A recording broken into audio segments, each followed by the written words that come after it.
Assalamualaikum warahmatullahi wabarakatuh. Pemirsa subscriber YouTube Mang Cecep Gorobacep anu satia satu humanco di mana wae ayana. Dina dangat ayeuna urang neraskeun hanca carepon tina majalah Mangle tahun 1862 nomor 62. Carepon anu baris kapidangkeun dina dangat ayeuna judulna nyaeta Surat Kalahiran. Ieu biasana Hidayat. Ieu teh kalebet kenapa ngawaruh ieu pamirsa nya. Sumangga supados teu nyangkolong teuing kana waktos wilujeng ngadangukeun.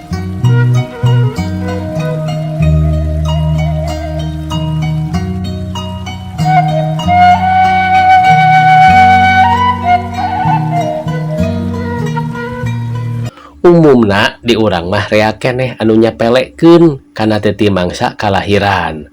Malah karereanana mah henteu merlukeun nyieun surat-surat atawa catetan anu bisa dianggap sah. Upamana aya sahiji kulawarga anu kakara boga orok, bapana teh make sok hoream indit ka lurah lantaran ku teu ngarti atawa ngarasa teu ari. Padahal lapor ka bagian cacah murahna bisa kabedag ku sarerea. Padahal eta surat lahir teh seumur hirup mangrupa dokumen pribadi anu resmi anu gede pisan gunana pikeun budak dina hirup kahareupna. Loba kolot urang anu apal cangkem kana titi mangsa kalahiran anakna atawa incuna. Tara salah lamun seug nyebutkeun si Utun dijurukeunana poe anu pukul sakitu beurang atawa peuting tanggal sakitu bulan anu jeung taun sakitu. Malah rea anu apaleun nepi ka manis pahingna sagala rupa lengkap nepi ka sapar muludna atawa taun alif ehena. Tapi lamun aki si Utun teh kaburu maot sakapeung mah titi mangsa lahirna teh sok milu ka kubur. Tungtungna dina dakna si Utun perlu ku surat lahir kapaksa kudu gupuy gapay kaditu kadieu nyieun akte anyar dina segel di kantor kabupaten atawa kota praja. Kituna teh bari kudu mawa saksi duaan.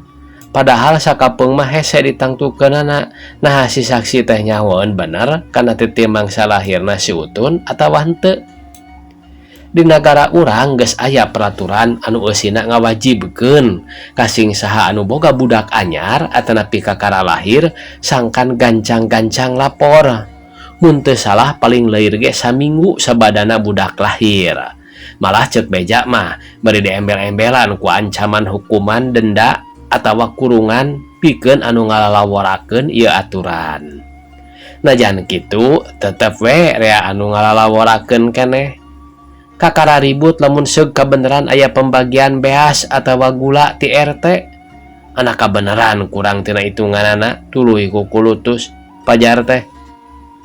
Nah hari jiwana tujuan hari diberenangan genepanon hari dipalurus si horeng si bungsu mah anu umurna geus sakitu bulan acan dilaporkeun ka lurah nepi ka ieu rakyat anyar teh acan katatetkeun di RT geus weh teu kabagian beas murah. Aduh dipayun keneh aya nya ieu pamirsanya bantosan-bantosan ka masyarakat ka rakyat.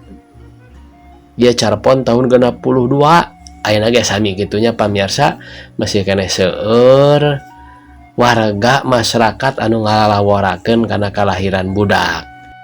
Masih keneh seueur teh pamirsa anu kitu teh contona sapertos di sakola. Masih keneh seueur data-data siswa anu teu sami dina kartu keluarga sareng dina akte. Eta upami aya akte mah sok gampil eta nya ngarobih dina kakana teh kitu tah. Leres pisan ya aduh. Mangga urang teraskeun deui nya. Waktu anyar-anyar ieu diayakeun sensus penduduk. Duka sababaraha presentah anu mikeun teu mangsa kalahiranana kalawan bener tanggal, bulan jeung taunna. Karereana mah dipaparah bae. Upamana si cikal dijerukeunana teh zaman Jepang atuh adianana rata-rata heuleuh 3 tahun. Tungtungna kudu nyensus teh kapaksa we ditulis 1841 1844 1847 jeung saterusna. Pendekna asal aya rengkolna weh dina daftar sensus teh. Hal sarupa kitu teh lain di urang bae. Di Amerika Serikat anu nagarana geus maju jeung rakyatna geus barisa maca kabeh, aya bae ari ngalalawarakeun kana surat lahir mah. Padahal di ditu mah teu kudu ngingkig sorangan, cukup ku ngasupkeun surat bae. Engke ge datang surat kelahiran teh di kantor cacah jiwa dibawa ku pos. Geura ieu aya sababaraha kajadian kumaha riweuhna warga negara Amerika nu ngalalawarakeun surat lahir. Aya hiji pagawe perusahaan anu ku kapalana diutus maluruh kauntungan pausahaanana di Eropa. Tapi waktu manehna minta paspor kajawatan imigrasi teu dibere lantaran manehna teu boga surat kalahiran. Atau kapaksa ngungkaban heula catetan kulawarga susuganan nimu catetan kalahiran. Eueuh di dinya tuluy nelpon ka kantor cacah jiwa di dinya teu hasil keneh bae. Antukna teu jadi ka luar negeri lantaran kepala pausahaan kapaksa ngutus nu sejen. Da lila ari kudu ngadaguan manehna mah. Aya 2 jalma anu dipindahkeun digawena ka bagian anu kacida pentingna di hiji pabrik kapal udara jet. Di antara nu duaan teh si A anu pangpinterna.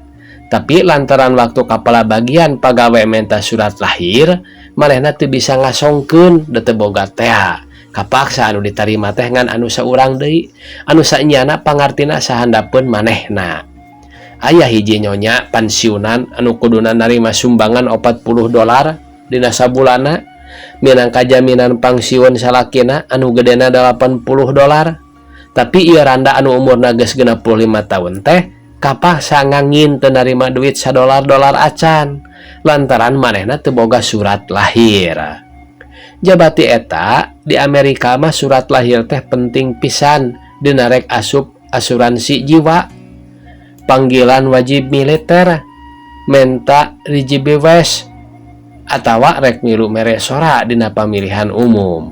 Malah dina ngasupkeun sakola oge kudu bae nemongkeun surat lahir sangkan bisa ditangtukeun mana budak anu leuwih kolot umurna pikeun dibere prioritet diterima ti heula.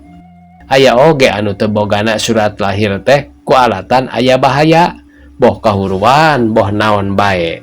Cara anu kaalaman ku pangsiunan San Francisco dina tahun 1800 genap, lantaran surat lahir leungit kabawa banjir atuh teu budu rada riweuh dina nguruskeun tunjangan pangsiunna. Rea oge orok anu teu lengkap catetanana, upamana ukur disebutkeun awewe atawa lalakina jeung dituliskeun ngaran kolotna wungkul, ngaran kulawarga, ari ngaran budakna mah henteu. Biasana katerangan nu kararitu teh dina surat-surat ti dokter atawa bidan di rumah sakit tempat dijurukeunana. Padahal surat keterangan kitu teh bisa dianggap sah sakapeung mah cara anu ti kantor cacah jiwa teh. Memang hese ngaturna urusan surat lahir teh. Gerawe di Texas nu ti mimiti tahun 1833 geus ngayakeun pelaturan cacah jiwa. Kakara dina tanggal 1 Januari 1848 bener-bener make cara anu praktis jeung didasarkeun kana pangaweruh mah. Unggal budak dibere nomer mun teu salah diurang ge kitu minangka lengkah mimiti. Orok lalaki anu dijurukeun poe eta misalkeun tanggal 1 Januari 1848 pangisukna dibere nomor munggaran anu pangleutikna. Tah kitu kaayaanana di negara anu geus maju, anu geus sing sarwa modern. Di urang oge anu nagarana ngora keneh, tangtu aturan cacah jiwa teh bakal leuwih dibeberes. Jabati eta, anu penting teh nyaeta masyarakat kudu ngabantu kana ieu usaha pamarentah anu kacida hadena teh. Jeung sangkan ulah aya karuwedan-karuwedana naon di akhir pedah urang atawa barudak urang henteu boga surat lahir. Sakitu cenah pamirsa, hidayat ieu cenah tina bahan Reader Digest. Sakitu anu tiasa kapihatur. Wassalamualaikum warahmatullahi wabarakatuh.